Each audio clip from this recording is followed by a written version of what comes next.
आप सबके माध्यम से सबसे पहले हम शुक्रिया करना चाहते हैं जनता का, जिन्होंने हमें पार्लियामेंट्री इलेक्शंस में अच्छे खासे वोट दिए।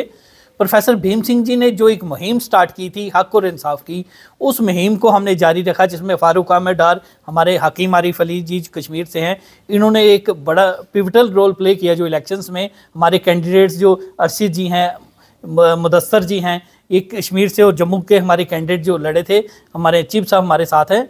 तो इन सब लोगों ने प्रोफेसर भीम सिंह जी की जो बात को आगे बढ़ाया, उनके हक और इंसाफ के मुद्दे को आगे लेके चला, और लोगों ने उसको एक्सेप्ट किया। तहे दिल से हम लोगों का धन्यवाद करते हैं। साथ ही साथ हमारी एक मीटिंग थी आज, जिसमें डेलिब्रेशंस हुई, क्योंकि असेंबली इलेक्शंस के लिए सुप्रीम कोर्ट ने 30 सितंबर की डेडलाइन फिक्स की है। तो हमारी आज डेलिब्रेशंस हुई कि हम किन किन कॉन्स्टिट्यूएंसीज पे कंटेस्ट करेंगे। हमारे इलेक्शन इंचार्जेस जो है वो हम डिक्लेयर करेंगे जल्द ही। तो असेंबली इलेक्शंस के लिए हमारी जो डेलिब्रेशन थी वो आज की मीटिंग में हुई।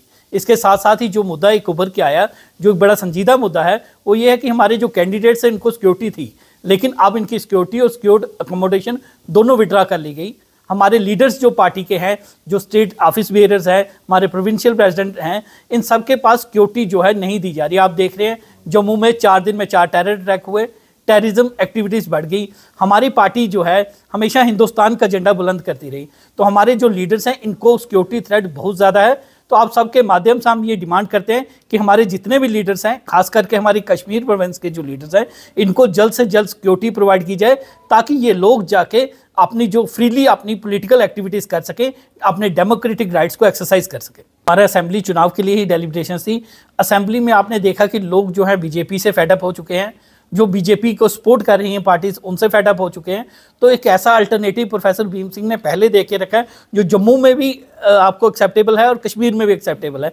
हमारी पार्टी ने जब भी बात की, सेकुलरिज्म की बात की, हिंदुस्तान की बात की, कभी जम्मू में अलग और कश्मीर में अलग बात नहीं की। यही चीज़ लोगों को पसंद आएगी और यही लोग एक्सेप्ट करेंगे और हमारे कैंडिडेट्स को जिता के भेजेंगे। हमारा सबसे पहला जो है वो रेस्टोरेशन ऑफ स्टेटहुड है, और हमारी ये डिमांड है कि स्टेटहुड सबसे पहले रिस्टोर होने चाहिए। आप सब जानते हैं कि हमारे जो एक टाइम पे एक इंडिपेंडेंट कंट्री थी, जब विलय देश में हुआ हमें स्टेट का दर्जा मिला, और आज हमें दर्जा घटा के यूटी का दर्जा दे दिया गया। एक तरफ से प्रधानमंत्री जी कहते हैं कि मेरा सालम प्रॉमिस है कि स्टेटहुड रेस्टोर होगी, तो अगर वो रेस्टोर होगी तो असेंबली इलेक्शन से पहले क्यों नहीं होगी। तो हमारी यही डिमांड है कि असेंबली इलेक्शंस करवाने से पहले आप स्टेटहुड को रिस्टोर कीजिए, ताकि जो हमारी डिग्निटी को आपने हर्ट किया है वो रिस्टोर हो सके। तो लोगों का सेंटीमेंट है, जो मेन स्ट्रीम पार्टीज हैं लोगों को बेवकूफ़ बनाने में लगी हैं। कभी आप वोट मांगते हैं बीजेपी के खिलाफ और जाके बीजेपी की झोली में बैठ जाते हैं, कभी आप बी पार्टी बन के बीजेपी का लड़ते हैं। तो लोगों को जो लगा कि जो ABC पार्टी नहीं बनेगी, तो शायद इस वजह से उन्होंने वोट किया।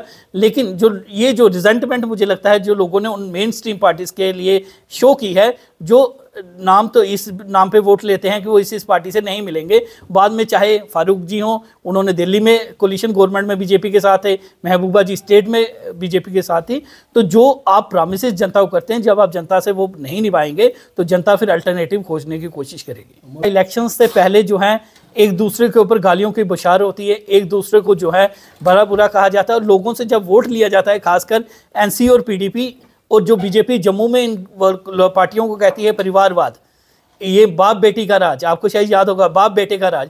जब बाप बेटी का राज करने के बाद बीजेपी ने इन्हीं के साथ गवर्नमेंट बनाई, तो लोगों का भी विश्वास जो है इन पार्टियों से उठ जाता है कि जब हमें मूर्ख जनता को जब मूर्ख बनाया जाता है कि इन पार्टियों से विलय नहीं करेंगे, इन पार्टियों के साथ कोई समझौता नहीं करेंगे, तो उसके बाद जब समझौता कर रहे हैं तो इनसे विश्वास जो है पूरी तरह से ख़त्म हो जाएगा। लोग अब चाहते हैं कि साफ सुथरी राजनीति शुरू हो, जिसमें जो लोगों के साथ कहा जाए वही प्रॉमिस पूरे किए जाए।